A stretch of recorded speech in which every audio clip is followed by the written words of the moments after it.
Welcome back. Okay, so in today's explainer, we're diving deep into what is essentially a multi-front superpower battle.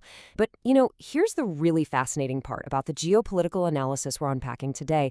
This conflict isn't being fought with kinetic weapons or traditional armies. No, this is a modern geopolitical chessboard where the pieces are rare earth magnets, local city mayors, and, believe it or not, changing a single letter in a politician's name. It's this incredibly complex, high-stakes game of leverage and infiltration, and the visual map we've put together is going to make it all crystal clear.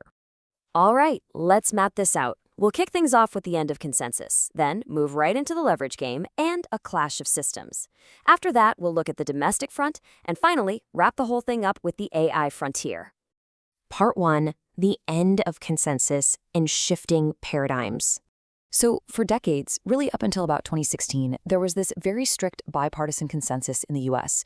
The basic idea was, hey, engagement with China is good. If they become rich, they'll become more like us, right? People genuinely believed that economic prosperity would just automatically lead to liberalization and a responsible partner in the world order.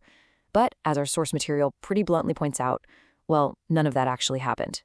And recognizing the total failure of that old paradigm is what ultimately sparked the disruptive 2017 trade war. It officially ended an era of unfettered deindustrialization and fundamentally flipped the global trading system on its head. Now, there's this slightly amusing but honestly highly revealing anecdote from our source material about political sanctions. Back in 2020, U.S. Senator Marco Rubio was formally sanctioned by China for his stance on Hong Kong. He wasn't allowed to visit, any assets were frozen, mostly political theater. But later on, when high-level negotiations were happening, Rubio was actually part of the U.S. delegation. So China had a bit of a problem. Their solution? Instead of officially rescinding the sanctions, they just changed his name in Chinese to Lu Bo. To their system, it was literally as if a completely different human being was entering the country. So why go through all those linguistic gymnastics? Well, it really comes down to saving face. This deep cultural imperative to avoid admitting political errors publicly. To reverse the sanctions would mean officially admitting they messed up in the first place, right?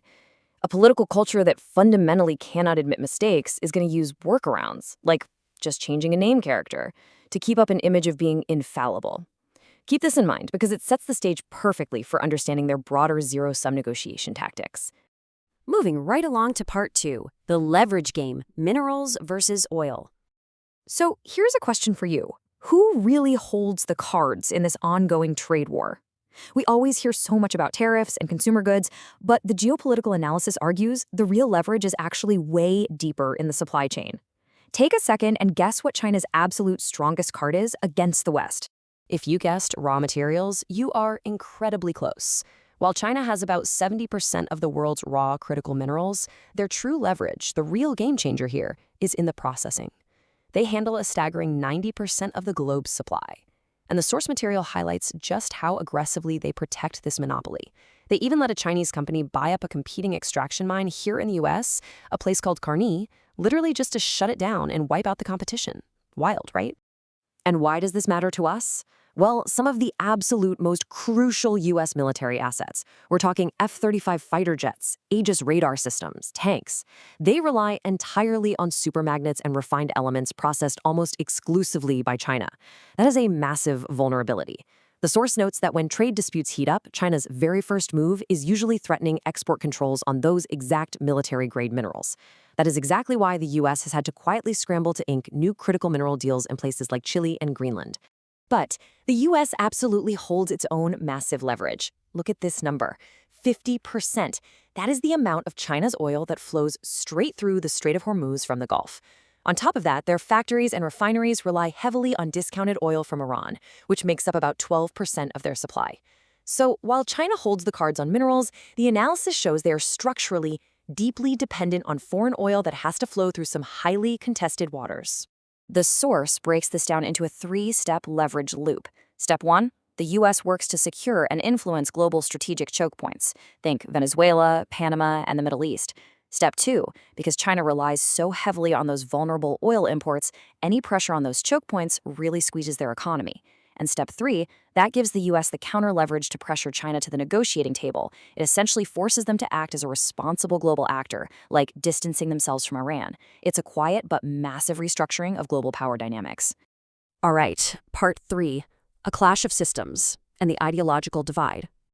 Okay, so on one side, Western systems are largely built on concepts tracing all the way back to the Magna Carta. It's the idea that leaders have rules and actually have to answer to the people. We have this foundational history of individual rights. On the flip side, the source describes China as a Leninist Marxist state-first system. They've never really had that Magna Carta moment where the public rose up to permanently establish citizen rights. In fact, our source notes something pretty amazing. The very concept and terminology for individual rights didn't even natively exist in the language. They literally had to invent the words when they started translating Western books. And this systemic divide leads to what the analysis calls the original sin of modern Western foreign policy, allowing China to enter the World Trade Organization. Why is that a problem? Well, because the WTO and systems like it were totally built on Western assumptions, things like transparency, rule of law, and free markets. They were never, ever designed to accommodate a rigid, state-controlled Leninist Marxist government that basically views all economic engagement as an extension of political warfare. That brings us to part 4, the domestic front and infiltration tactics. Now, the source material maps out a breathtaking scope of domestic infiltration happening right inside the United States. The strategy here is essentially to weaponize the American federalist system and its open values against itself. Look at the local government vector. The tactic is co-opting, and the example they give is compromised local mayors in states like California. For resources, the tactic is purchasing, specifically buying up massive tracts of farmland directly adjacent to sensitive U.S. military bases. And systemically, using open U.S. laws like birthright citizenship. The source cites one single Chinese billionaire who used U.S. surrogacy laws to father 200 babies he has never even met. That creates an instant network of U.S. citizens who can eventually get security clearances that a foreign national never, ever could. The sheer variety of these espionage vectors is kind of staggering. It ranges from those highly visible, kinetic things, like that infamous spy balloon floating across the continent, to much quieter biological threats, like pathogens being smuggled into university research labs. But honestly, perhaps the most notable vector is human compromise. Our source points out a recent case where active U.S. citizens in the military actually sold highly classified Navy operational secrets in San Diego for just $10,000. The report makes it clear they are aggressively probing literally every single level of society. So the crucial point here is this central question. What exactly can we infiltrate and co-opt to advance China's strategic goals against U.S. ones? These are not just isolated incidents, you guys. The bribed mayor, the farmland, the Navy secrets, the analysis views every single one of these as part of a unified, patient, and highly calculated long-term strategy of political warfare. And finally, part 5, the AI frontier and setting the norms. When we break down the AI race, the US still heavily holds the advantage in physical hardware, the microchips, and in raw model innovation. However, China is playing a completely different game here. Their big advantage is scale. Because they have such massive populations and centralized control, they can incredibly rapidly integrate new AI models into their systems and just scale them up across millions of users almost overnight. Now, you might be wondering, why does that rapid scaling even matter? Because the ultimate goal isn't just to have the smartest computer in the room, it's to get global populations completely hooked on Chinese AI systems. If they can provide the underlying AI infrastructure for the developing world, they gain the absolute ultimate power, setting the norms. By defining how an AI behaves, what it censors, and how it categorizes data, they literally get to dictate the technological and ethical landscape of the future. So I really want to leave you turning over this question in your mind. Are we actually prepared for a future conflict that's fought entirely through economic leverage, algorithms, and domestic influence, rather than a kinetic war? As we've seen today through this source analysis, the chessboard is already set. The pieces are moving, and the old rules of engagement, they simply don't apply anymore. Thank you so much for exploring this explainer with me today. It's a huge topic, so I highly encourage you to keep digging into it. We'll see you on the next one.